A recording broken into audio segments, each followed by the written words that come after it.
और जब तक दिमाग का इलाज नहीं होगा, और जिसका दिमाग, मतलब इसको आप गाली और इंसल्ट की तरह मत लेना, जिस तरह से हम कहें कि भाई जब तक पेशेंट का पेट नहीं ठीक होगा ना, उसको खाना नहीं पचेगा, जब तक लिवर नहीं ठीक होगा बॉडी कुछ भी पचा नहीं सकेगी। बिल्कुल उसी तरह से एक डॉक्टर दिमाग के अस्पताल में ये बता रहा है कि भाई जब तक इसका दिमाग उसके केमिकल संतुलन में नहीं आएंगे, बैलेंस में नहीं आएंगे, तब तक वो नहीं समझ पाएगा। नॉर्मल नहीं है पेशेंट और पागल भी नहीं है पेशेंट। पेशेंट कोई गंदा इंसान नहीं है, बस ये है कि दिमाग शरीर का हिस्सा है और दिमाग में खराबी आ गई है। तो दिमाग जो काम कर रहा है, देखो आपको दिख रहा है ना सर, आपको सब दिख रहा है, मगर आप रोक क्यों नहीं पा रहे और आप इस पैटर्न को ब्रेक क्यों नहीं कर पा रहे? अब उसमें आप जितना मर्जी कहें 4 महीने ये 6 महीने ये, डजेंट मैटर, वो कोई सेंस नहीं मेक करता। यू हैव टू एक्सेप्ट कि दिस इज बियॉन्ड यू, ये मेरे कंट्रोल से बाहर है। जितना मर्जी पेशेंट कुछ कह ले, फैमिली को पहले ये चीज़ समझनी है कि ये पेशेंट के कंट्रोल से बाहर हो चुका है, क्योंकि उसका जो कंट्रोल सेंटर है, कौन सा कंट्रोल सेंटर है हमारे पूरे शरीर का? ब्रेन। उसका कंट्रोल सेंटर फेल हो चुका है, तो वो कंट्रोल नहीं कर सकता। और जैसे ही हम कहते हैं ना हम इस चीज़ को कंट्रोल करेंगे, उसका क्या मतलब है कि वो वैसे ही हमारे आपे से बाहर है, हम उसको कंट्रोल नहीं कर सकते। बीमारी को कंट्रोल नहीं कर सकते, बीमारी को इलाज करा सकते हैं। इसलिए अब हमें थोड़े से स्टेप्स आगे चलना पड़ेगा। अभी भी ये हमारा डिनायल है कि हम ये कर लेते हैं, हम वो कर लेते हैं, और सबसे ज़्यादा फैमिली का डिनायल है। पेशेंट का डिनायल क्यों नहीं टूटता? क्योंकि उसका ब्रेन सही तरीके से काम नहीं कर रहा, उसकी मत सही तरीके से काम नहीं कर रही। मगर फैमिली का डिनायल, आप अपने पेशेंट के साथ हैं, क्या प्रॉब्लम है पेशेंट को? ड्रग एडिक्ट हैं, थोड़े या ज़्यादा? थोड़े। अभी मैंने यही बात बोली, क्या आप कभी कैंसर के हॉस्पिटल में जाके बोलेंगे कि थोड़ा सा कैंसर है?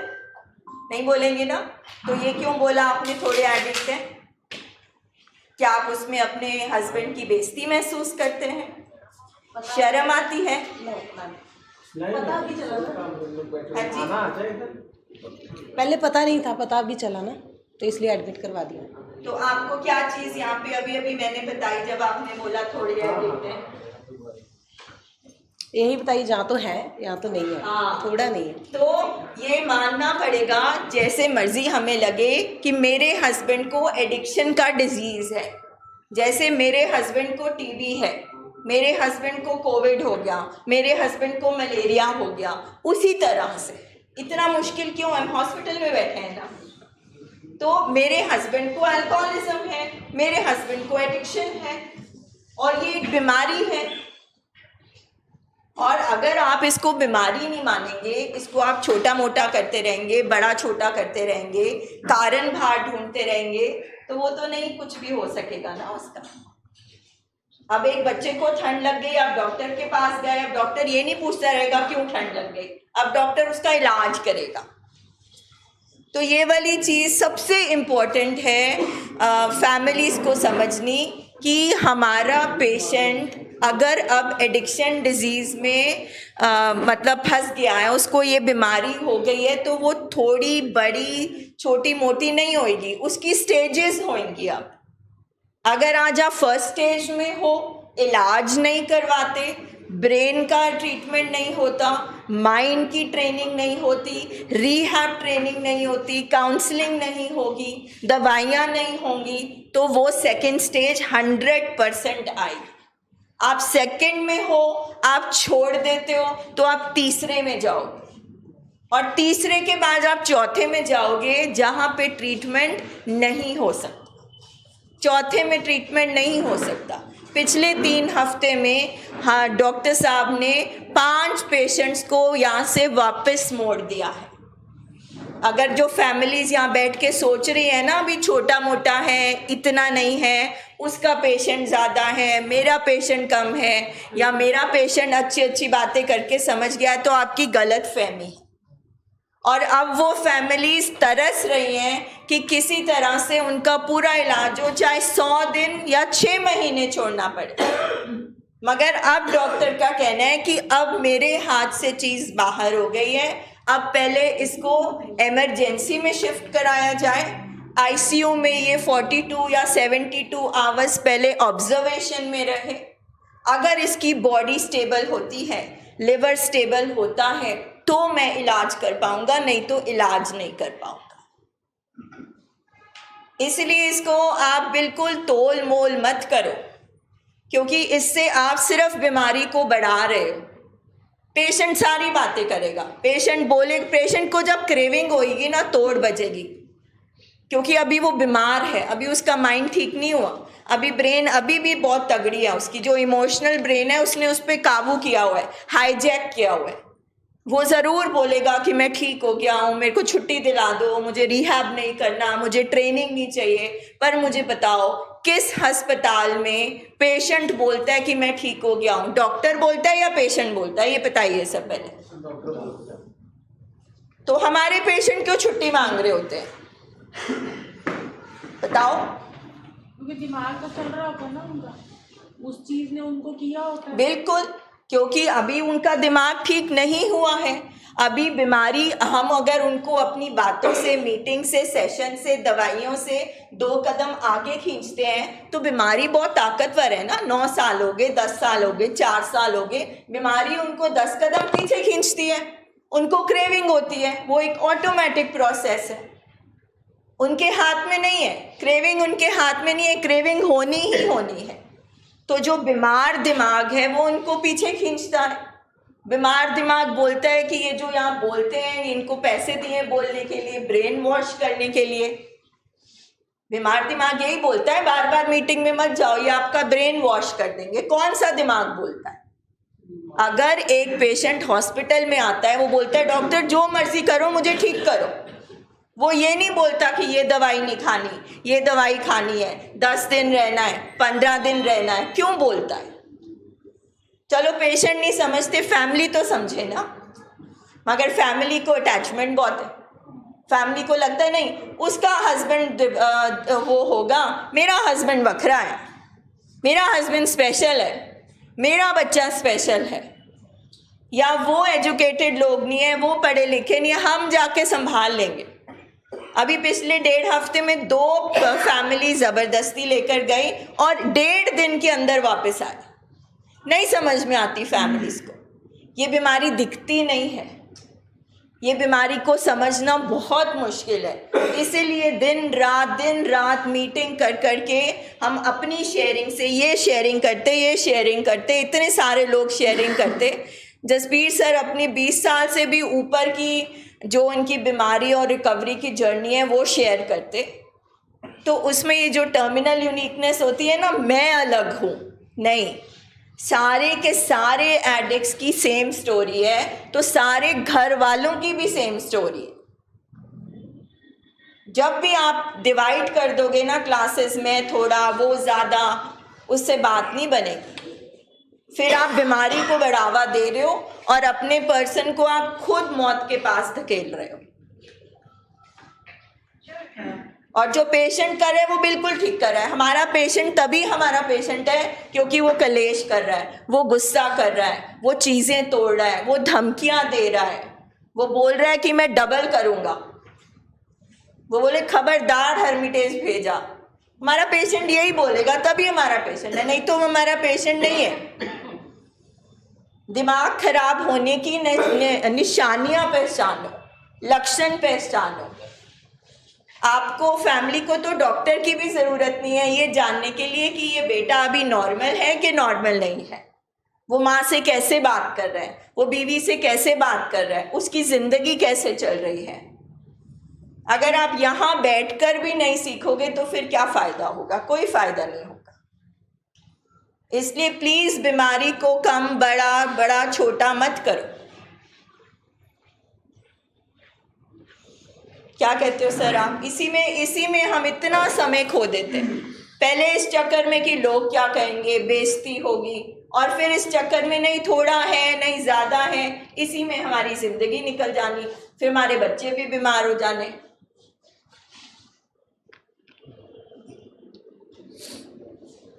पहली गल तो यह भी आप हॉस्पिटल बैठे हाँ, सानू इंजैक्शन लग रहे हैं, दवाइयाँ दित्तियां जा रही हैं, साडा कार्ड बनया, साडी फाइल बनी है, ये चीज़ का की मतलब है?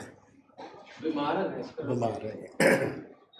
सानू ब्रेन अटैक की बीमारी है, जिस तरह हार्ट अटैक की बीमारी होती है, ये ब्रेन अटैक की बीमारी है।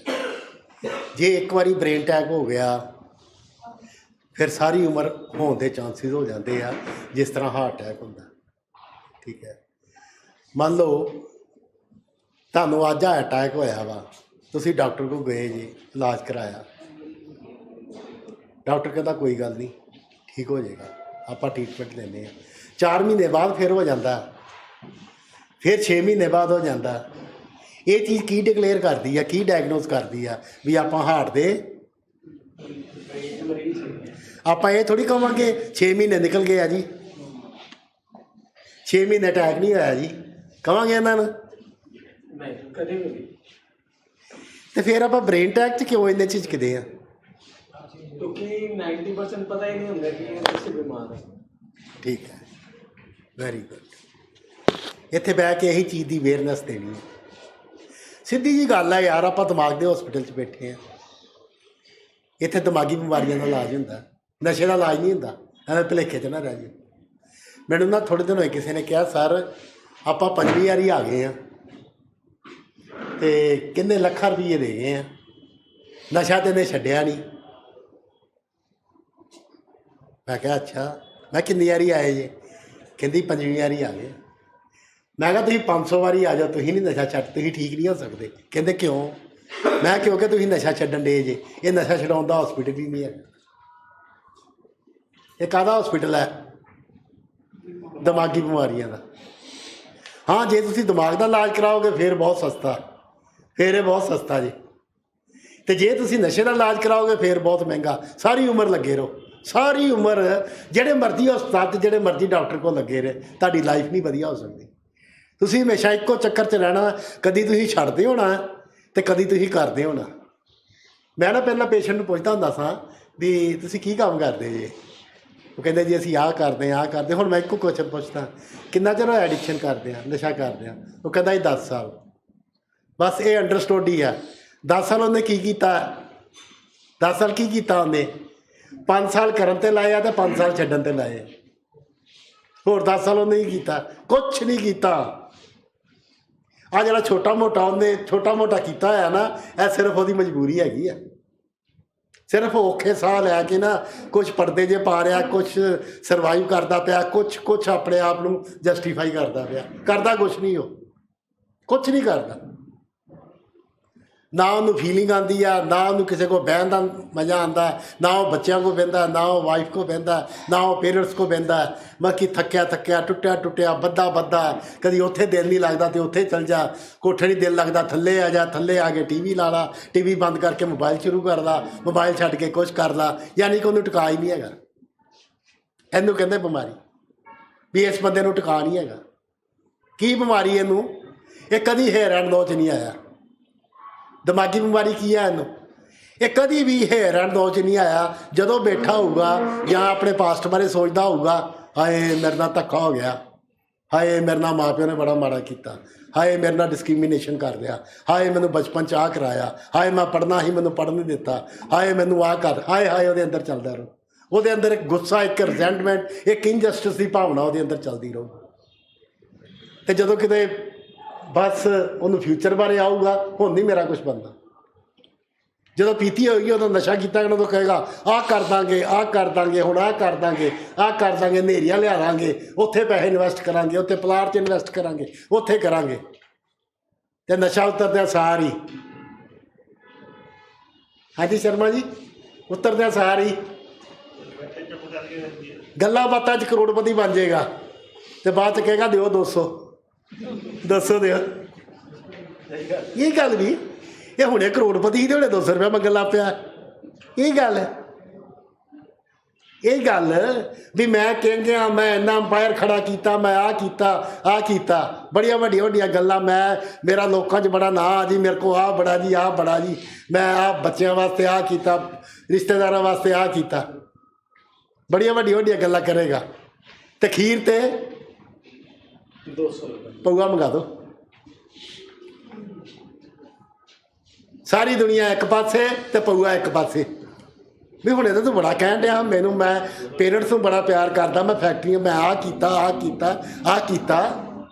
ਆਹ ਸਾਰਾ ਕੁਝ ਤਾਂ ਕੀਤਾ ਹੀ ਤੇ ਆਹ ਐਡੀ ਕਿਹੜੀ ਚੀਜ਼ ਹੈ ਦਬਾ ਇਹ ਕੀ ਹੋ ਗਿਆ ਐ ਵਾ ਤੇਰੀ ਅਸਲੀ ਬਿਮਾਰੀ ਤੇਰੀ ਆ ਵਾ ਕਿਉਂਕਿ ਜਦੋਂ ਇਹ ਨਸ਼ਾ ਆਊਗਾ ਨਾ ਤੇਰੀ ਜ਼ਿੰਦਗੀ 'ਚ ਜੋ ਕੁਛ ਹੈਗਾ ਨਾ ਸਾਰਾ ਕੁਝ ਜ਼ੀਰੋ ਹੋ ਜਾਊਗਾ ਇਹਨੂੰ ਕਹਿੰਦੇ ਦਿਮਾਗ ਦੀ ਬਿਮਾਰੀ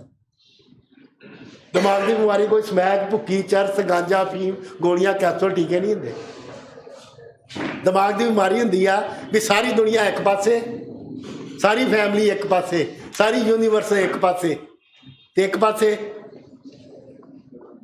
ਬਸ ਪਰ ਇਹ ਕਿਉਂ ਆ ਕਿਉਂਕਿ ਦਿਮਾਗ ਪੂਰਾ ਕੰਮ ਨਹੀਂ ਕਰਦਾ ਪਿਆ ਦਿਮਾਗ ਦੇ ਵਿੱਚ ਸੈਂਸਰ ਹੈ ਜਿਹੜੇ ਸਾਡੀ ਹਰ ਇਮੋਸ਼ਨ ਨੂੰ ਡੀਕੋਡ ਕਰਦੇ ਆ ਸਾਡੀ ਹਰ ਫੀਲਿੰਗ ਨੂੰ ਡੀਕੋਡ ਕਰਦੇ ਆ ਉਹ ਪਰ ਸਾਡੇ ਸੈਂਸਰ ਸ਼ਾਰਟ ਸਰਕਟ ਹੋਏ ਆ ਡੀਕੋਡਿੰਗ ਹੁੰਦੀ ਨਹੀਂ ਸਾਨੂੰ ਨਸ਼ੇ ਤੋਂ ਬਗੈਰ ਫੀਲਿੰਗ ਨਹੀਂ ਆਉਂਦੀ ਜਿਸ ਤਰ੍ਹਾਂ ਡੈੱਡ ਬੋਡੀ ਪਈ ਹੁੰਦੀ ਨਾ ਡੈੱਡ ਬੋਡੀ ਬਸ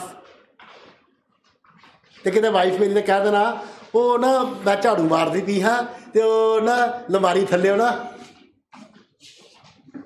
ਤੁਹਾਡਾ ਵਧੀਆ ਨਿਕਲ ਆਇਆ ਜੀ ਲਮਾਰੀ ਥੱਲੇ ਨਾਲ ਹੀ ਛਾਲ ਮਾਰ ਕੇ ਬਹਿ ਜਾਣਾ ਹੈ ਇਹ ਕਿੱਥੋਂ ਆ ਗਈ ਜਾਣ ਹੁਣ ਵੀ 2 ਵੱਜ ਕੇ ਉੱਠਿਆ ਨਹੀਂ ਸੀ ਜਾਣ ਡਿਆ ਤੇ ਇਹ ਅਚਾਨਕ ਕਿਹੜੀ ਗੱਲ ਸੁਣ ਲਈ ਆ ਵੀ ਸਰੀਰ 'ਚ ਜਾਨ ਆ ਗਈ ਆ ਦੱਸੋ ਯਾਰ ਗੱਲ ਸੁਣਨਾ ਹੀ ਚਿਹਰਾ ਲਾਲ ਹੋ ਗਿਆ ਗੱਲ ਸੁਣਨ ਨਾਲ ਹੀ ਜੋ ਦਿਮਾਗ ਨੂੰ ਚਾਹੀਦਾ ਸੀ ਉਹ ਮਿਲ ਗਿਆ ਉਹਦੇ ਦਿਮਾਗ ਕਿੰਨਾ ਕਿ ਬਿਮਾਰ ਹੋ ਚੁੱਕਾ ਹੈ ਉਹਨੂੰ ਆਪਣੀ ਬੋਡੀ ਦਾ ਸੁਰੂਤ ਨਹੀਂ ਪਤਾ ਹੈ ਉਹਨੂੰ ਸਿਰਫ ਪਤਾ ਪਊਆ ਮਿਲ ਗਿਆ ਤੋ ਇੰਨਾ ਕਿ ਖੁਸ਼ ਹੋ ਗਿਆ ਉਹਨੇ ਪੂਰੀ ਬੋਡੀ ਨੂੰ ਕਹਿੰਦਾ ਉੱਠ ਹੁਣ ਤੱਕ ਤੇਰੀ ਚੀਜ਼ ਮਿਲਣੀ ਚਲੋ ਵੇਖਣ ਨੂੰ ਤੇ ਕਹਿਣ ਨੂੰ ਇਹ ਲੱਗਦਾ ਵੀ ਖੁਸ਼ ਹੋ ਗਿਆ ਸਿਰਫ ਉਹਦਾ ਦਰਦ ਖਤਮ ਹੋਇਆ ਵਾ ਦਰਦ ਘਟਿਆ ਵਾ ਮਜ਼ਾ ਮੁਜਾ ਕਿਸੇ ਨੂੰ ਨਹੀਂ ਜਾਂਦਾ ਜਿਹੜਾ ਬੰਦਾ ਪਹਾੜੀ ਹਸਪੀਟਲ ਆਉਂਦੇ ਨਾ ਉਹਦੇ ਮਜ਼ੇ ਖਤਮ ਹੋ ਗਏ ਹੋਏ ਜ਼ਿੰਦਗੀ ਦੇ ਬਸ ਉਹ ਸਿਰਫ ਤੇ ਸਿਰਫ ਆਪਣੀ ਦਰਦ ਨੂੰ ਘਟਾਉਣ ਵਾਸਤੇ ਜੋ ਕਰਦਾ ਨਾ ਉਹਨੂੰ ਮਜ਼ਾ ਕਹੀ ਜਾਣ ਡਿਆ ਉਹਨੂੰ ਪਤਾ ਹੀ ਨਹੀਂ ਲੱਗਦਾ ਦਿਮਾਗ ਇੰਨਾ ਬਿਮਾਰ ਹੈ ਇਹ ਗੱਲ ਸਮਝ ਉਹਨੂੰ ਕੋਈ ਮਜ਼ਾ ਨਹੀਂ ਆਇਆ ਕਹਿੰਦਾ ਮੈਂ ਮਜ਼ਾ ਮਜ਼ਾ ਨਹੀਂ ਕਰਦਾ ਜਿਹੜਾ ਤੂੰ ਆਪਣੇ ਸੋਚਾਂ ਦਾ ਭਾਰ ਰਿਜ਼ੈਂਟਮੈਂਟ ਦਾ ਭਾਰ ਜੈਲਸੀ ਦਾ ਭਾਰ ਈਗੋ ਦਾ ਭਾਰ ਆਪਣੀ ਪਿਟੀਨੈਸ ਦਾ ਭਾਰ ਆਪਣੇ ਤੇ ਪਾਇਆ ਨਾ ਜਿਹੜਾ ਤੈਨੂੰ ਤੁਰਨ ਨਹੀਂ ਦਿੰਦਾ ਬਸ ਥੋੜ੍ਹਾ ਨਸ਼ਾ ਕਰਕੇ ਉਹ ਭਾਰ ਹਲਕਾ ਹੁੰਦਾ ਥੋੜ੍ਹਾ ਜਿਹਾ ਘੰਟੇ 2 ਘੰਟੇ ਵਾਸਤੇ 2 ਘੰਟੇ ਬਾਅਦ 2 ਘੰਟੇ ਬਾਅਦ ਫਿਰ ਉਹ ਭਾਰ ਪੈਣਾ ਸ਼ੁਰੂ ਹੋ ਜਾਂਦਾ ਸੋਚਾਂ ਦਾ ਫਲੋ ਸੋਚਾਂ ਦਾ ਹੜ ਫਿਰ ਆ ਜਾਂਦਾ ਫਿਰ ਬੰਦਾ ਕਹਿੰਦਾ ਮੈਂ ਹੀ ਕਰਾਂ ਫਿਰ ਉਹ ਕੰਮ ਕਰਾਂ ਇਸੇ ਵਿਸ਼ੇ ਸਰਕਲ 'ਚੋਂ ਫਸਿਆ ਮੇਰਾ ਤਜਰਬਾ ਇਹ ਕਹਿੰਦਾ ਵੀ ਜੋ ਕੰਮਕਾਰ ਕਰਦਾ ਨਾ ਮੈਂ ਅਕਸਰ ਦੇਖਿਆ ਮੈਡਮ ਹੁਣੇ ਗੱਲ ਕਰਕੇ ਗਏ ਵੀ 5 ਪੇਸ਼ੈਂਟ ਪਿਛਲੇ ਵੀਕ 'ਚ ਵਾਪਸ ਕੀਤੇ ਆ ਡਾਕਟਰ ਸਾਹਿਬ ਨੇ ਉਹਨਾਂ ਨੂੰ ਕਿਹਾ ਮੈਨੂੰ ਵੀ ਉਹਨਾਂ ਨੇ ਕਿਹਾ ਵੀ ਮੈਂ ਕਿਹਾ ਜੀ ਸਰ ਕਰਨਗੇ ਜੋ ਕਰਨਗੇ ਡਾਕਟਰ ਸਾਹਿਬ ਕਹਿੰਦੇ ਜੀ ਇਹਨੂੰ ਫਲਾਣੇ ਹਸਪਤਾਲ ਲੈ ਜਾਓ ਉੱਥੇ ਲੈ ਜਾਓ ਅਜੇ ਮੇਰੇ ਕੋਲ ਐਮਰਜੈਂਸੀ ਫੈਸਿਲਿਟੀਆਂ ਨਹੀਂ ਹੈਗੀਆਂ ਇਹ ਜੀ ਸਭ ਡਾਕਟਰ ਦੇ ਬਹਾਨੇ ਹੈਗੇ ਜੀ ਡਾਕਟਰ ਜਵਾਬ ਦੇਣ ਡਿਆ ਜੀ ਡਾਕਟਰ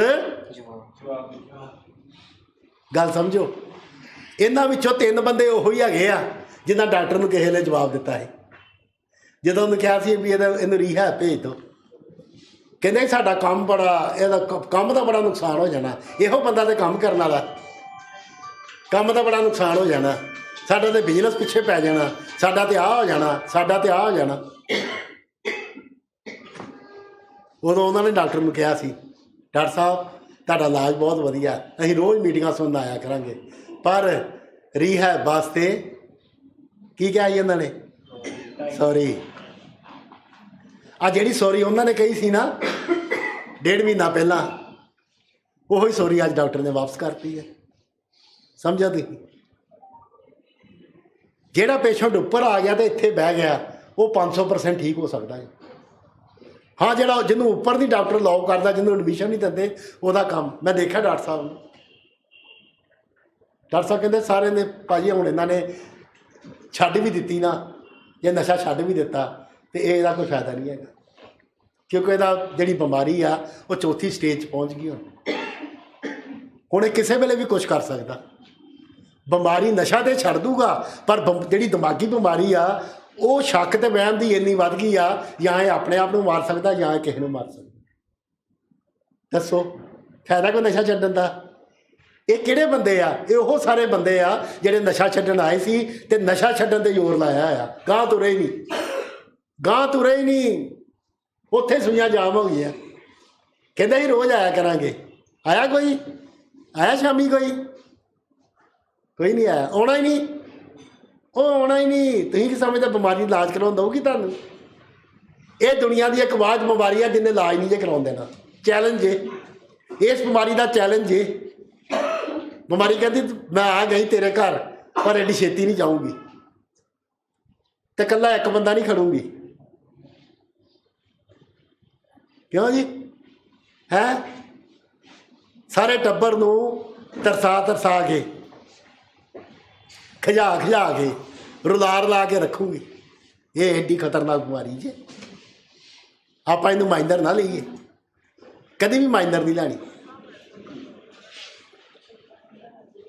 ਇਹ ਆਰ ਪਾਰ ਦੀ ਲੜਾਈ ਜੇ। ਸਮਝਦੇ ਪਏ ਨਾ ਪੰਜਾਬੀ 'ਚ ਕੀ? ਆਰ ਪਾਰ ਦੀ ਲੜਾਈ, ਆਰ ਪਾਰ ਦੀ ਲੜਾਈ। ਜਾਂ ਆ ਭੈਣੀ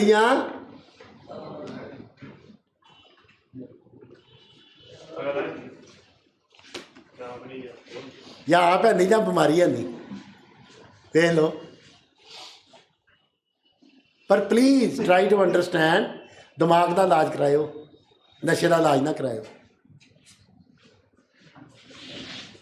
ਕਿਉਂਕਿ ਨਸ਼ੇ ਨੇ ਤੁਹਾਨੂੰ ਨਾ ਮਤਲਬ ਕਿ ਚੱਕਰਾਂ 'ਚ ਪਾ ਛੱਡਣਾ। ਖਾਸ ਕਰਕੇ ਉਹਨਾਂ ਸਟੂਡੈਂਟ ਨੂੰ, ਉਹਨਾਂ ਪੇਸ਼ੈਂਟ ਨੂੰ ਜਿਨ੍ਹਾਂ ਨੇ ਲਾਈਫ ਦੇ ਵਿੱਚ ਨਾ ਨਸ਼ੇ ਦੌਰਾਨ ਕੁਛ ਅਰਨ ਕਰ ਲਿਆ ਆ, ਕੁਛ ਬਣਾ ਲਿਆ ਆ, ਜਿਨ੍ਹਾਂ ਨੇ ਮਤਲਬ ਕਿ ਕੋਈ ਕਾਰਨਾਮੇ ਕਰ ਲਏ ਆ ਨਾ, ਕੋਈ ਜ਼ਮੀਨਾਂ ਬਣਾ ਲਈਆਂ, ਜਾਇਦਾਦਾਂ ਬਣਾ ਲਈਆਂ, ਜਾਂ ਕੁਛ ਅਚੀਵ ਕਰ ਲਿਆ,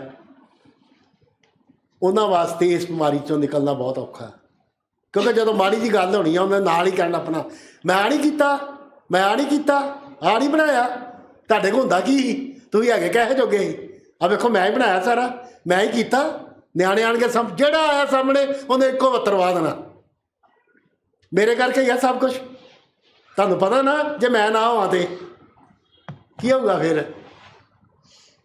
ਜੇ ਨਾ ਆਏਗਾ ਤਾਂ ਫਿਰ ਕੀ ਹੋਊਗਾ? ਕੁਛ ਨਹੀਂ ਹੋਣਾ। ਇਹ ਭੁਲੇਖਾ ਤੈਨੂੰ। ਦੁਨੀਆ ਕਿਸੇ ਵਾਸਤੇ ਰੁਕੀ ਨਹੀਂ ਸਰ। ਕੁਛ ਨਹੀਂ ਹੋਣਾ, ਸਿਰਫ ਤੂੰ ਨਹੀਂ ਰਹਿਣਾ। ਜਿਹੜੀ ਤੂੰ ਵਧੀਆ ਜ਼ਿੰਦਗੀ ਜੀਣੀ ਆ ਨਾ, ਉਹ ਤੋਂ ਵਾਂਝੇ ਰਹਿ ਜਾਣਾ। ਸਾਰੇ ਕੰਮ ਵਧੀਆ ਚੱਲਣੇ ਆ, ਸਾਰੇ ਹੀ ਕੰਮ ਵਧੀਆ ਚੱਲਣੇ ਆ। ਤੂੰ ਇਹ ਭੁੱਲ ਜਾ, ਇਹ ਭੁੱਲ ਜਾ ਤੂੰ। ਇੱਥੇ ਇਹਦੇ ਨੇ ਸਿਕੰਦਰ ਆਏ ਤਾਂ ਦੁਨੀਆ ਨੂੰ ਕੋਈ ਫਰਕ ਨਹੀਂ ਪਿਆ। ਸਿਰਫ ਆਪਣੀ ਫਿਕਰ ਕਰ। ਤੇ ਫੈਮਿਲੀ ਵੀ ਇਹ ਚੀਜ਼ ਸੋਚੇ ਵੀ ਪੇਸ਼ੈਂਟ ਦੀ ਆਪਣੀ ਕਪੈਸਿਟੀ ਨਹੀਂ ਹੈਗੀ, ਅਸੀਂ ਮਰੀਜ਼ ਦਾ ਇਲਾਜ ਕਰਾਉਣਾ। ਮਰੀਜ਼ ਦਾ ਦਿਲ ਨਹੀਂ ਕਰਦਾ ਛੱਡਣ ਨੂੰ। ਮੈਂ ਤੁਹਾਨੂੰ ਦੱਸਦਾ, ਭਾਵੇਂ ਮਰੀਜ਼ ਜਿੰਨਾ ਮਰਜ਼ੀ ਕਹੇ ਵੀ ਇਹ ਬਿਮਾਰੀ ਆ, ਦਿਮਾਗ ਦੀ ਬਿਮਾਰੀ ਆ, ਮੈਨੂੰ ਬੜੀ ਸ਼ਰਮ ਆਉਂਦੀ ਆ, ਮੈਂ ਬੜਾ ਕੁਛ ਗਵਾ ਲਿਆ, ਆਹ ਕਰ ਲਿਆ, ਆਹ ਕਰ ਲਿਆ, ਪਰ ਜਿਹੜਾ ਨਸ਼ੇ ਨਾਲ ਉਹਦਾ ਮੋਹ ਆ ਨਾ, ਉਹ ਨਹੀਂ ਜਾਂਦਾ। ਈਵਨ ਕਿ ਮੈਂ ਤਾਂ ਇਹ ਵੀ ਐਕਸਪੀਰੀਅੰਸ ਕਰਦਾ ਵੀ ਜਿਹੜਾ ਪੇਸ਼ੈਂਟ ਗਿਲਟ 'ਚ ਜਾਂਦਾ ਨਾ, ਸ਼ੇਮ 'ਚ ਜਾਂਦਾ, ਉਹ ਵੀ ਇਸ ਕਰਕੇ ਜਾਂਦਾ ਵੀ ਕੀ ਹੁਣ ਮੈਂ ਸਾਰੀ ਉਮਰ ਨਸ਼ਾ ਨਹੀਂ ਕਰ ਸਕੂੰਗਾ। ਭਾਵੇਂ ਬਿਮਾਰੀ ਨੇ ਕਿੰਨਾ ਬੁਰਾ ਹਾਲ ਕੀਤਾ, ਪਰ ਉਹਦੇ ਅੰਦਰ ਜਿਹੜਾ ਮੋਹ ਆ ਨਾ, ਬਿਮਾਰੀ ਪ੍ਰਤੀ ਜਿਹੜੀ ਅਟੈਚਮੈਂਟ ਆ, ਉਹ ਨਹੀਂ ਜਾਂਦੀ। ਮੈਂ ਤੁਹਾਨੂੰ ਦੱਸਦਾ, ਇਹ ਐਡੀ ਛੇਤੀ ਨਹੀਂ ਜਾਂਦੀ, ਐਡੀ ਛੇਤੀ ਨਹੀਂ ਜਾਂਦੀ। ਤੁਸੀਂ ਇਹ ਨਾ ਸਮਝੋ ਉਹਨੇ ਕਹਿ ਦਿੱਤਾ ਕਹੀ ਜੋ ਮਰਜ਼ੀ ਜਾਵੇ, ਉਹ ਜੋ ਮਰਜ਼ੀ ਕਹੀ ਜਾਵੇ, ਬਿਮਾਰੀ ਨੇ ਉਹਦੇ ਕੋਲ ਘੁਆ ਲੈਣਾ। ਪਰ ਉਹਦਾ ਜਿਹੜਾ ਮੋਹ ਆ ਨਾ ਨਸ਼ੇ ਦੇ ਨਾਲ, ਜਿਹੜਾ ਨਸ਼ਾ ਕਰਕੇ ਜਿਹੜੀਆਂ ਉਹਨੇ ਮਾਰ ਕੇ ਮਾਰੇ ਆ ਨਾ, ਉਹ ਬੜੇ ਤੰਗ ਕਰਦੇ ਉਹਨੂੰ। ਜਿਹੜਾ ਉਹਨੇ ਹਾਈ ਫੀਲ ਕੀਤਾ ਨਾ, ਕਿਸੇ ਫੈਕਟਰ 'ਚ ਵੀ, ਕਿਸੇ ਏਰੀਏ 'ਚ ਵੀ, ਚਾਹੇ ਉਹਨੇ ਬਿਜ਼ਨਸ 'ਚ ਕੀਤਾ, ਚਾਹੇ ਉਹਨੇ ਰਿਲੇਸ਼ਨਸ਼ਿਪ 'ਚ ਕੀਤਾ, ਚਾਹੇ ਉਹਨੇ ਸੈਕਸ 'ਚ ਕੀਤਾ, ਚਾਹੇ ਕਿਤੇ ਕੀਤਾ, ਉਹ ਭੁੱਲਦਾ ਹੀ ਨਹੀਂ ਪਿਆ ਉਹਨੂੰ। ਕੀ ਕਰੇਗਾ ਹੁਣ? ਉਹਦੀ ਕਪੈਸਿਟੀ ਹੈ ਨਹੀਂ, ਹੁਣ ਕਿੱਥੇ ਜਾਏਗਾ? ਦੱਸ ਹੁਣ ਕਿੱਥੇ ਜਾਏਗਾ? ਫਿਰ ਤੇਰੇ 'ਚ ਖਾਲੀਪਣ ਆਏਗਾ, ਤੇਰੇ 'ਚ ਉਦਾਸੀ ਆਏਗੀ, ਤੇਰੇ 'ਚ ਸੈਡਨੈਸ ਆਏਗਾ, ਤੇਰੇ 'ਚ ਅਗਰੈਸ਼ਨ ਆਏਗੀ, ਤੂੰ ਡਿਪਰੈਸ਼ਨ 'ਚ ਜਾਏਗਾ, ਤੈਨੂੰ ਗੁੱਸਾ ਆਊਗਾ, ਕਦੀ ਕਿਸੇ ਨਾਲ ਲੜੇਗਾ, ਕਦੀ ਕਿਸੇ ਨਾਲ ਲੜੇਗਾ, ਕਦੀ ਕਿਸੇ ਨਾਲ ਲੜੇਗਾ। ਇਹ ਛੱਡਿਆ ਵਾ? ਇਹ ਛੱਡਿਆ ਨਹੀਂ। ਸੋ ਇਹਨੂੰ ਥੋੜ੍ਹਾ ਜਿਹਾ ਬਰੋਡਵੇ ਨਾਲ ਲਓ, ਬਰੋਡਵੇ ਨਾਲ ਲਓ, ਦਿਮਾਗ ਦੀ ਬਿਮਾਰੀ ਨੂੰ ਬਰੋਡਵੇ ਨਾਲ ਲਓ, ਮਾਈਂਡਰ ਨਾਲ ਲਓ। ਆਪਾਂ ਮਾਈਂਡਰ ਲੈ ਰਹੇ ਹਾਂ, ਆਪਾਂ ਇਸੇ ਚੀਜ਼ 'ਚ ਪਏ। ਇਹ ਛੱਡ ਲੈਂਦਾ ਜੀ, ਇਹ ਨਰਾਤਿਆਂ 'ਚ ਹੱਥ ਨਹੀਂ ਲਾਉਂਦੇ ਜੀ। ਇਹ ਜੀ ਕਦੀ ਤੰਬਾਕੂ ਨਹੀਂ ਖਾਧਾ ਇਹਨਾਂ ਨੇ, ਗੁਰਸਿੱਖ ਹੈਗੇ ਆ। ਸਰ ਤੁਸੀਂ ਕੀ ਮੈਂ ਕਿਹਾ ਜੀ ਕੋਈ ਦੰਦ ਬੜੇ ਖਰਾਬ ਹੋਏ ਆ ਕੋਈ? ਨਾ ਨਾ ਨਾ ਨਾ ਸਰ, ਤੁਹਾਨੂੰ ਨਹੀਂ ਪਤਾ ਗੁਰਸਿੱਖ ਹੈਗੇ? ਵੇਖੋ ਤੇ ਨਹੀਂ, ਗੁਰਸਿੱਖ ਤੰਬਾਕੂ ਨਹੀਂ ਖਾ ਸਕਦਾ ਤੇ ਚਿੱਟਾ ਲਾ ਸਕਦਾ, ਸ਼ਰਾਬ ਪੀ ਸਕਦਾ? ਇਹ ਗੱਲ ਹੋ ਗਈ ਜੀ। ਨਹੀਂ ਜੀ ਨਹੀਂ, ਹੋਰ ਕਦੀ ਕੋਈ ਨਸ਼ਾ ਨਹੀਂ ਕੀਤਾ, ਸਿਰਫ ਸ਼ਰਾਬ ਹੀ ਪੀਤੀ ਜੇ। ਮੈਂ ਕਿਹਾ ਹੋਰ ਕੁਛ ਕਰ ਹੀ ਨਹੀਂ ਸਕਦਾ। ਇਹ ਕਰ ਹੀ ਨਹੀਂ ਸਕਦਾ, ਇਹਦੀ ਕਪੈਸਿਟੀ ਹੈ ਨਹੀਂ। ਜਿਹੜਾ 2 ਪੈਗ ਨਾਲ ਡਿੱਗ ਗਿਆ ਵਾ, ਇਹਦੇ ਕੋਲ ਕਿੱਥੇ ਕੋਈ ਨਸ਼ਾ ਹੋਣਾ? ਇਹ ਚਿੱਟਾ ਕਿੱਥੇ ਲਾ ਸਕਦਾ? ਇਹ ਕਿੱਥੇ ਓਪੀਅਮ ਖਾ ਸਕਦਾ? ਇਹਦੀ ਕਪੈਸਿਟੀ ਨਹੀਂ ਹੈਗੀ। ਨਾਲੇ ਇੱਕ ਭੁਲੇਖਾ ਸਾਰੀ ਉਮਰ ਇਹਨੂੰ ਪੈ ਰਹਿਣਾ ਵਾ ਵੀ ਮੈਂ ਇਕੱਲੀ ਸ਼ਰਾਬ ਪੀਂਦਾ। ਅਤੇ ਜੇ ਸ਼ਰਾਬ ਦਾ ਲਿਵਰ ਸਰੋਸਿਸ ਹੋ ਗਿਆ ਤਾਂ ਫਿਰ ਚਾਹੇ ਸ਼ਰਾਬ ਨਾ ਹੋ ਜਾਏ, ਚਾਹੇ ਚਿੱਟੇ ਨਾ ਹੋ ਜਾਏ। ਚਿੱਟੇ ਨਾਲ ਹੁੰਦਾ ਨਹੀਂ, ਵੈਸੇ ਘੱਟ ਹੁੰਦਾ, ਚਿੱਟੇ ਨਾਲ ਘੱਟ ਹੁੰਦਾ, ਸ਼ਰਾਬ ਨਾ ਹੁੰਦਾ। ਐਂਡ ਸਭ ਤੋਂ ਸਾਰੇ ਨਸ਼ਿਆਂ ਦੀ ਮਾਂ ਸ਼ਰਾਬ। ਸਭ ਤੋਂ ਘਾਤਕ ਨਸ਼ਾ ਸ਼ਰਾਬ। ਸਭ ਤੋਂ ਮੈਂ ਕੀ ਕਵਾਂ ਮੈਂ, ਸਭ ਤੋਂ ਜ਼ਿਆਦਾ ਸਾਈਡ ਇਫੈਕਟ ਸ਼ਰਾਬ ਦਾ ਲਿਵਰ 'ਤੇ ਹੁੰਦਾ। ਜਿੰਨੇ ਪੈਰਾਲਾਈਜ਼ ਦੇ ਅਟੈਕ ਹੁੰਦੇ ਆ ਉਹਦੀ ਸ਼ਰਾਬ ਦੀ ਵਜ੍ਹਾ ਕਰਕੇ।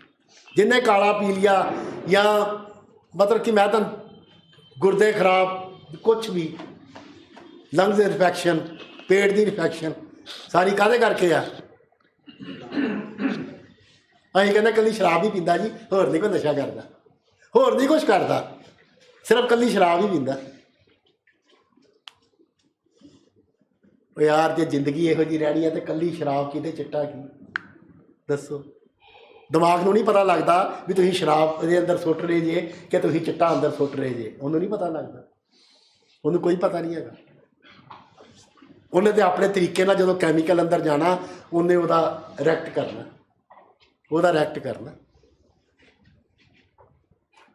4 ਚੀਜ਼ਾਂ ਦਾ ਮੈਂ ਮੇਨ ਐਕਸਪੀਰੀਅੰਸ ਕਰਦਾ ਨੁਕਸਾਨ ਹੁੰਦਾ।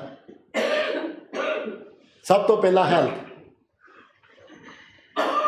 ਸਾਡੇ 3-4 ਫੈਮਿਲੀ ਦੇ ਮੇਰੇ ਨਾਲ ਗੱਲ ਕੀਤੀ, ਕਹਿੰਦੇ ਨਹੀਂ ਸਾਡਾ ਬੰਦਾ ਨਾ ਨਹੀਂ ਇੰਨਾ ਨਹੀਂ ਹੈਗਾ, ਨਾਲੇ ਨਾ ਉਹ ਥੋੜ੍ਹਾ ਹੀ ਆ ਸ਼ਰਾਬ ਹੀ ਆ। ਕਿਸੇ ਵੀ ਦਿਮਾਗੀ ਬਿਮਾਰੀ ਨਾਲ, ਖਾਸ ਕਰਕੇ ਨਸ਼ੇ ਨਾਲ, 4 ਚੀਜ਼ਾਂ ਦਾ ਨੁਕਸਾਨ ਹੁੰਦਾ। ਸਭ ਤੋਂ ਪਹਿਲਾਂ ਕਿਹੜੀ ਦੱਸੋ ਜੀ? ਚਲੋ ਮੈਂ ਤੁਹਾਨੂੰ ਥੋੜ੍ਹਾ ਜਿਹਾ ਲਿਖ ਕੇ ਦਿਖਾ ਦਿੰਦਾ, ਕਲੀਅਰ ਹੋ ਜਾਏ। ਸਭ ਤੋਂ ਪਹਿਲੀ ਚੀਜ਼ ਕਿਹੜੀ ਜੀ?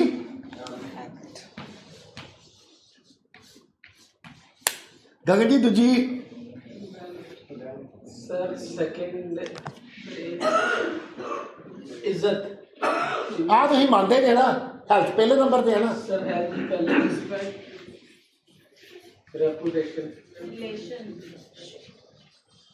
ਕੋਈ ਗੱਲ ਨਹੀਂ। ਨੰਬਰ 3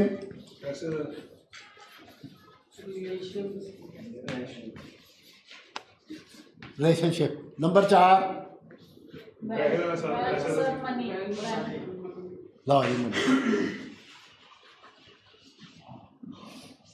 ਸ਼ਰਾਬ ਪੀਣ ਨਾਲ 4 ਚੀਜ਼ਾਂ ਦਾ ਨੁਕਸਾਨ ਹੁੰਦਾ ਗਗਨ ਜੀ। ਚਿੱਟਾ ਲਾਉਣ ਨਾਲ 4 ਚੀਜ਼ਾਂ ਦਾ ਨੁਕਸਾਨ ਹੁੰਦਾ। ਹਾਂਜੀ ਦੱਸੀ ਜਾਓ। ਕੋਈ ਡਰੱਗ ਇਹੋ ਜਿਹੀ ਹੈਗੀ ਆ ਜਿੰਨਾ 4 ਚੀਜ਼ਾਂ ਦਾ ਨੁਕਸਾਨ ਨਹੀਂ ਹੁੰਦਾ? ਹੈਗੀ ਕੋਈ? ਤੇ ਫਿਰ ਆਪਾਂ ਸ਼ਰਾਬ ਨੂੰ ਮਾਈਨਰ ਕਿਉਂ ਕਹਿੰਦੇ ਆ? ਆਪਾਂ ਚਿੱਟੇ ਦੀ ਹਾਲਤਵਾਰੀ ਕੋ ਪਾਈ ਆ, ਆਪਾਂ ਚਿੱਟੇ ਦੀ ਇੰਨੀ ਹਾਲਤਵਾਰੀ ਕੋ ਪਾਈ ਆ, ਜਦ ਕਿ ਸਾਰੇ ਨਸ਼ਿਆਂ ਦੀ ਸ਼ੁਰੂਆਤ, ਈਵਨ ਕਿ ਮੈਂ ਕਹੂੰਗਾ ਸਾਰੇ ਨਸ਼ਿਆਂ ਦੀ ਮਾਂ ਸ਼ਰਾਬ ਹੈ। ਉਹਨੂੰ ਅਸੀਂ ਕੁਝ ਕਹਿ ਨਹੀਂ ਡੇ, ਉਹਦੇ ਬਾਰੇ ਸਾਡੇ 'ਚ ਵਿਚਾਰ ਹੀ ਕੋਈ ਨਹੀਂ। ਅਸੀਂ ਕਹਿੰਦੇ ਇਹ ਸਾਰੀ ਦੁਨੀਆ ਪੀਂਦੀ ਆ, ਜਾਂ ਅਸੀਂ ਕਹਿ ਦਿੰਦੇ ਠੇਕੇ ਬੰਦ ਕਰਾਓ, ਕਰਾ ਦਈਏ ਠੇਕੇ ਬੰਦ, ਕਰਾ ਦਈਏ ਹੋਣੇ ਤੇ ਚਾਹੀਦੇ ਹੀ ਆ। ਹੋਣੇ ਚਾਹੀਦੇ ਆ। ਬੰਦ ਹੋ ਜਾਣੇ, ਮੁੜ ਕੇ ਘਰ ਹੀ ਚੱਲ ਜਾ ਕਰਨੀ ਹੈ ਜੀ ਡਾਕਟਰ ਸਾਹਿਬ। ਹਾਂਜੀ, ਨਹੀਂ ਚਲੋ ਆਪਾਂ ਹੋਰ ਸਰ ਜੀ ਆਪਾਂ ਹੋਰ ਕਲੈਰੀਫਾਈ ਕਰ ਦਿੰਦੇ ਆ। ਇਹ ਇੱਕ ਬਿਮਾਰੀ ਆ ਨਾ, ਜਿਸ ਤਰ੍ਹਾਂ ਸ਼ੂਗਰ ਦੀ ਬਿਮਾਰੀ ਹੁੰਦੀ ਆ, ਇਸ ਤਰ੍ਹਾਂ ਇਹ ਬਿਮਾਰੀ ਆ ਨਾ। ਹੁਣ ਜੇ ਘਰ 'ਚ ਜੀ ਨੂੰ ਸ਼ੂਗਰ ਹੋਵੇ ਤੇ ਹਲਵਾਈ ਦੀਆਂ ਦੁਕਾਨਾਂ ਬੰਦ ਕਰਾ ਦੋਗੇ ਸਾਰੀਆਂ? ਵੀ ਕੰਜਰਾ ਤੂੰ ਜਲੇਬੀਆਂ ਕੱਢੀ ਜਾਣ ਡਿਆ, ਸਾਡਾ ਬੰਦੇ ਨੂੰ 500 ਸ਼ੂਗਰ ਹੋਈ ਆ ਹੈ, ਉਹ ਕਰਾਓਗੇ? ਸਾਡੇ ਘਰਾਂ ਵਿੱਚ ਆਮ ਸ਼ੂਗਰ ਹੈਗੀ ਆ ਤੇ ਹਲਵਾਈ ਦੀਆਂ ਦੁਕਾਨਾਂ ਬੰਦ ਕਰਾਉਂਦੇ ਫਿਰਦੇ ਆ। ਦੱਸੋ ਜੀ, ਪੰਜਾਬ ਦਾ 40% ਰੈਵਨਿਊ, ਹਾਂਜੀ ਐਕਸਾਈਜ਼ ਵਾਲਿਓ 50% ਲਾ ਜੀ। ਲੇਟੈਸਟ ਬਾਇਓਡਾਟਾ ਜੀ। ਅੱਜ ਸਰਕਾਰ ਨੇ ਕੁਝ ਨਵਾਂ ਨਾਮ ਨਹੀਂ ਕਰਤਾ, ਘਰ ਵਿੱਚ ਸ਼ਰਾਬ ਰੱਖੀ ਥੋੜਾ ਈਜ਼ੀ ਹੋ ਜਾਏਗਾ, ਕਿਤੇ ਹੋਰ ਸਸਤੀ ਹੋ ਜਾਏਗੀ। ਹੋਰ ਪੀਣਗੇ ਜਾ ਕੇ ਸਸਤੀ। ਅੱਛਾ ਦੇਖੋ ਸਾਡੀਆਂ ਪਾਲਿਸੀਆਂ ਸਰਕਾਰਾਂ ਵੇਖੋ, ਚਲੋ ਸਾਡਾ ਕਹਿਣਾ ਨਹੀਂ ਬਣਦਾ, ਪਰ ਮੈਂ ਇੱਕ ਚੀਜ਼ ਨੂੰ ਐਨਾਲਿਸਿਸ ਕੀਤਾ ਵੀ ਰੈਵਨਿਊ ਐਕਸਾਈਜ਼ ਦੀ ਸ਼ਰਾਬ ਤੋਂ ਰੈਵਨਿਊ ਲੈ ਕੇ ਸਾਰਾ, ਤੇ ਕੀ ਕਰ ਰਹੇ ਆ? ਨਸ਼ਾ ਛਡਾਓ ਕੇਂਦਰ ਖੋਲ ਰਹੇ ਆ। ਵੇਖੋ ਪਾਲਿਸੀਆਂ ਵੇਖੋ, ਸ਼ਰਾਬ ਛਡਾਊ ਕੇਂਦਰ ਖੋਲ ਰਹੇ ਆ। ਯਾਨੀ ਕਿ ਦੇਖੋ ਤੁਸੀਂ ਸਾਡਾ ਸਿਸਟਮ ਦੇਖੋ ਕਿੱਡਾ ਜ਼ਬਰਦਸਤ। ਭੈਣ ਜੀ ਕੁਛ ਨਹੀਂ ਬੰਦ ਕਰਾਉਣਾ, ਨਾ ਆਪਾਂ ਕਰਾ ਸਕਦੇ ਹਾਂ। ਜਿਸ ਤਰ੍ਹਾਂ ਆਪਾਂ ਹਲਵਾਈ ਦੀਆਂ ਦੁਕਾਨਾਂ ਨਹੀਂ ਨਾ ਬੰਦ ਕਰਾ ਸਕਦੇ, ਇਸ ਤਰ੍ਹਾਂ ਆਪਾਂ ਠੇਕੇ ਨਹੀਂ ਬੰਦ ਹੋਣੇ। ਐਵੇਂ ਗਲਤ ਪਾਸੇ ਐਨਰਜੀ ਨਾ ਖਰਚ ਕਰ ਦਿਓ। ਨਾ ਚਿੱਟਾ ਵਿਕਣਾ ਬੰਦ ਹੋਣਾ, ਕੁਛ ਨਹੀਂ ਹੋਣਾ। ਇੱਧਰ ਦੇ ਪਾਸੇ ਤੁਰਿਓ ਹੀ ਨਾ। ਹਾਂ, ਜੇ ਤੁਸੀਂ ਲੈਣ ਨਹੀਂ ਜਾਓਗੇ ਤੇ ਆਪੇ ਠੇਕੇ ਬੰਦ ਹੋ ਜਾਣਗੇ। ਕਿਉਂ ਰਾਜੇ, ਕਿਹੜਾ ਕੰਮ ਕਰਨਾ ਚਾਹੀਦਾ? ਵੇਚਣ ਵਾਲਿਆਂ ਨੂੰ ਫੜਨਾ ਚਾਹੀਦਾ ਕਿ ਆਪ ਛੱਡ ਦੇਣਾ ਚਾਹੀਦਾ? ਬਸ ਗੱਲ ਖਤਮ ਹੈ, ਗੱਲ ਹੀ ਖਤਮ ਹੈ। ਸਦੀਰ ਨੂੰ ਪਤਾ ਸਾਡੀ ਰੋਡ ਤੇ 8-9 ਠੇਕੇ ਸੀ ਤੇ 11-12 ਦੁਕਾਨਾਂ ਕੈਂਪਸ ਦੀਆਂ ਸੀ ਜਿੱਥੋਂ ਆਪਾਂ ਨਸ਼ੇ ਲੈਂਦੇ ਹੁੰਦੇ ਹਾਂ। ਆਪਾਂ ਤਾਂ ਕੋਈ ਨਹੀਂ ਬੰਦ ਕਰਾਈ। ਮੇਰੇ ਤੇ ਘਰ ਦੇ ਨਾਲ ਦਾ ਹੀ ਖੁੱਲ ਗਿਆ ਨਾਲ ਕੀ ਗੱਲ। ਹਾਂ, ਥੱਲੇ ਹੋਣਾ ਸਭ ਕੁਝ ਵਿਆਹ ਹੁੰਦਾ ਹੈ। ਗੱਲ ਸਮਝੋ ਨਾ। ਕਰਨ ਵਾਲਾ ਕੰਮ ਕਰੋ, ਆਪਣੇ ਤੇ ਕੰਮ ਕਰੋ ਬਸ। ਜੇ ਤੁਸੀਂ ਬਾਹਰ ਤਾਕਤ ਲਾਤੀ ਨਾ, ਬਾਹਰ એનર્ਜੀ ਵੇਸਟ ਕਰਤੀ, ਤੇ ਫਿਰ ਆਪਾਂ ਰਹਿ ਜਾਵਾਂਗੇ ਨਾ। ਸਿਰਫ ਆਪਣੇ ਤੇ ਕੰਮ ਕਰੋ, ਆਪਣੀ ਲਾਈਫ ਵਧੀਆ ਕਰੋ, ਆਪਣੇ ਕਰੈਕਟਰ ਫਲਾ ਤੇ ਕੰਮ ਕਰੋ। ਕਿਸੇ ਵੀ ਨਸ਼ੇ ਦੇ ਨਾਲ, ਕਿਸੇ ਵੀ ਦਿਮਾਗੀ ਬਿਮਾਰੀ ਨਾਲ ਇਹ 4 ਤਰ੍ਹਾਂ ਦੀਆਂ ਲੌਸਿਸ ਹੁੰਦੇ, 100% ਹੁੰਦੇ। ਇਸ ਕਰਕੇ ਨਸ਼ੇ ਨੂੰ ਵੱਡਾ ਛੋਟਾ ਤੇ ਇਸ ਤਰ੍ਹਾਂ ਨਾ ਕਰੋ, ਮਾੜਾ ਚੰਗਾ ਨਾ ਕਹੋ। ਮੈਂ ਤੇ ਹੁਣ ਦਿਮਾਗੀ ਬਿਮਾਰੀ ਆ, ਮੈਂ ਤੇ ਆਪਣਾ ਕੋਈ ਰਿਸ਼ਤੇਦਾਰ ਲੈ ਕੇ ਆਉਂਦਾ ਇੱਥੇ, ਅਲਕੋਹਲਿਕ ਸੀ। ਸਦੀਰ ਮੈਨੂੰ ਸੁਣ ਕੇ ਹੈਰਾਨ ਹੋ ਗਿਆ। ਮੈਂ ਕਿਹਾ ਜੀ ਅੱਜ ਕੱਲ੍ਹ ਕਿਤੇ ਵਿਆਹ 'ਤੇ ਗਏ ਤੇ ਉੱਥੇ ਮਿਲੇ। ਮੈਂ ਕਿਹਾ ਜੀ ਅੱਜ ਕੱਲ੍ਹ ਤੁਸੀਂ ਆਉਂਦੇ ਨਹੀਂ ਮੀਟਿੰਗ 'ਤੇ? ਨਹੀਂ ਜਸਬੀਰ ਜੀ, ਅੱਜ ਕੱਲ੍ਹ ਇਹਨਾਂ ਦੀ ਸ਼ਰਾਬ ਐਡੀ ਵਧੀਆ ਹੋ ਗਈ ਜੇ ਮੈਂ ਤੁਹਾਨੂੰ ਦੱਸ ਨਹੀਂ ਸਕਦੀ। ਸ਼ਰਾਬ ਵਧੀਆ ਹੋ ਗਈ ਹੈ ਮੈਂ ਕਿਹਾ ਘਬਰਾਣਾ, ਘਬਰਾਣਾ। ਜਿਹੜੀ ਵਧੀਆ ਸ਼ਰਾਬ ਤੁਸੀਂ ਕਹਿੰਦੇ ਨਾ ਵੀ ਹੁਣ ਬੜੇ ਤਰੀਕੇ ਨਾਲ ਪੀਂਦੇ ਆ ਤੇ ਵਧੀਆ ਤਰੀਕੇ ਨਾਲ ਪੀਂਦੇ ਆ, ਇਹ ਸਿਰਫ ਚੰਦ ਦਿਨਾਂ ਦੀ ਗੱਲ ਹੈਗੀ ਆ, ਸਿਰਫ ਚੰਦ ਦਿਨਾਂ ਦੀ ਗੱਲ ਹੈ। ਪਰ ਇਹ ਆ ਵੀ ਉਹ ਬੰਦਾ ਹੋਣਾ ਹੈਗਾ ਨਹੀਂ ਦੁਨੀਆ 'ਚ। ਥੋੜ੍ਹੀ ਦੇਰ ਵਾਸਤੇ ਆਪਣੇ ਆਪ ਨੂੰ ਰੋਕ ਲੈਂਦਾ, ਥੋੜ੍ਹੀ ਦੇਰ ਵਾਸਤੇ ਬੰਦਾ ਰੋਕ ਸਕਦਾ ਆਪਣੇ ਆਪ, ਕਿਸੇ ਵੀ ਕਾਰਨ ਕਰਕੇ ਰੋਕ ਸਕਦਾ, ਹੱਥ ਨਾਲ ਵੀ ਰੋਕ ਸਕਦਾ। ਪਰ ਬਗੈਰ ਇਲਾਜ ਤੋਂ ਬਿਮਾਰੀਆਂ ਠੀਕ ਨਹੀਂ ਹੁੰਦੀਆਂ, ਬਿਮਾਰੀ ਵੱਧਦੀ ਜਾਂਦੀ ਅੰਦਰ। ਸਗੋਂ ਜਦੋਂ ਮੈਂ ਤੇ ਇਹ ਐਕਸਪੀਰੀਅੰਸ ਕਰ ਲਿਆ, ਜਦੋਂ ਨਸ਼ਾ ਬੰਦਾ ਕਰਦਾ ਨਾ ਉਦੋਂ ਬਿਮਾਰੀ ਨਾਲ ਥੋੜ੍ਹਾ ਜਿਹਾ ਐਡਜਸਟ ਕਰ ਲੈਂਦਾ। ਜਦੋਂ ਛੱਡਿਆ ਹੁੰਦਾ ਉਦੋਂ ਬਿਮਾਰੀ ਨਹੀਂ ਐਡਜਸਟ ਹੋਣ ਦਿੰਦੀ, ਉਦੋਂ ਬਿਮਾਰੀ ਐ ਛਾਲੇ ਮਾਰਦੀ ਅੰਦਰ। ਐ ਬੰਦਾ ਕੁਰਸੀਆਂ ਨੂੰ ਲੱਤਾਂ ਮਾਰੇਗਾ, ਜਿਹੜਾ ਸਾਹਮਣੇ ਆਇਆ ਉਹਨੇ ਢਾ ਦੇਣਾ। ਉਹਨੇ ਇਹ ਨਹੀਂ ਵੇਖਣਾ ਮੇਰਾ ਪਿਓ ਆ, ਮੇਰੀ ਵਾਈਫ ਹੈ, ਮੇਰੀ ਮਾਂ ਵਾ, ਮੇਰਾ ਸੱਸ ਆ, ਮੇਰਾ ਸਹੁਰਾ ਵਾ, ਮੇਰਾ ਭਰਾ ਕੋਈ। ਉਹਨੇ ਸਾਰਿਆਂ ਨੂੰ ਬਸ ਇੰਨਾ ਮਜਬੂਰ ਆ ਬੰਦਾ, ਇੰਨਾ ਬਿਮਾਰੀ ਕਰਦੀ। ਸੋ ਮੇਰਾ ਸਿਰਫ ਇੰਨੇ ਕਹਿਣ ਦਾ ਮਤਲਬ ਹੈ ਵੀ ਦਿਮਾਗ ਦੀ ਬਿਮਾਰੀ ਦਾ ਇਲਾਜ ਕਰੋ, ਨਸ਼ੇ ਦੇ ਟਾਈਮ 'ਤੇ ਪੈਸੇ ਵੇਸਟ ਨਾ ਕਰੋ ਵੀ ਆਪਾਂ ਨਸ਼ਾ ਛੁਡਾਉਣ ਆਏ ਆ ਜਾਂ ਨਸ਼ਾ ਇਹਨੇ ਛੱਡਿਆ ਵਾ। ਇਸ ਤਰ੍ਹਾਂ ਦੀ ਕੋਈ ਪ੍ਰੋਵੀਜ਼ਨ ਨਹੀਂ ਹੈਗੀ ਨਹੀਂ ਇਹ ਗੱਲ। ਪਰ ਇਹ ਸਾਰੀ ਗੱਲ ਤੁਹਾਨੂੰ ਇੱਥੇ ਬਹਿ ਕੇ ਸਮਝ ਆਣੀ। ਫੈਮਿਲੀ ਜੇ ਟਾਈਮ ਦੇਗੀ, ਫੈਮਿਲੀ ਕੋ ਟਾਈਮ ਹੋਏਗਾ, ਫੈਮਿਲੀ ਇਲਾਜ ਕਰਾਏਗੀ ਤੇ ਫਿਰ ਗੱਲ ਬਣੇਗੀ। ਮੈਂ ਦੇਖਦਾ ਜਿਹੜੀਆਂ ਫੈਮਲੀਆਂ ਪੇਸ਼ੈਂਟ ਨੂੰ ਛੱਡ ਕੇ ਚੱਲ ਜਾਂਦੀਆਂ ਪਾਪ ਕਰਦੀਆਂ, ਉਹ ਪਾਪ ਐਂਡ ਪੇਸ਼ੈਂਟ ਨੂੰ ਛੱਡ ਕੇ ਇਕੱਲਿਆਂ ਆਪ ਜਿੱਥੇ ਵੀ ਜਾਂਦੇ ਆ ਨਾ, ਉਹ ਉਹਨਾਂ ਦਾ ਨਸ਼ਾ ਵਾ। ਨਸ਼ੇ ਤੋਂ ਬਗੈਰ ਆਪਣੇ ਬੰਦੇ ਨੂੰ ਨਹੀਂ ਛੱਡ ਕੇ ਜਾਇਆ ਜਾ ਸਕਦਾ। ਸਿਰਫ ਆਪਣੇ ਬੰਦੇ ਨੂੰ ਬਚਾਓ, ਇੱਕ ਚੀਜ਼ ਦਾ ਫੋਕਸ ਰੱਖੋ। ਤੁਸੀਂ ਆਪਣਾ ਬੰਦਾ ਬਚਾ ਲਓ, ਇੰਨਾ ਹੀ ਬੜਾ ਵਾ। ਇਹ ਤੁਹਾਡੀ ਸਕਸੈਸ ਹੈਗੀ ਆ, ਇਹ ਤੁਹਾਡੀ ਜ਼ਿੰਦਗੀ ਦੀ ਕਾਮਯਾਬੀ ਆ।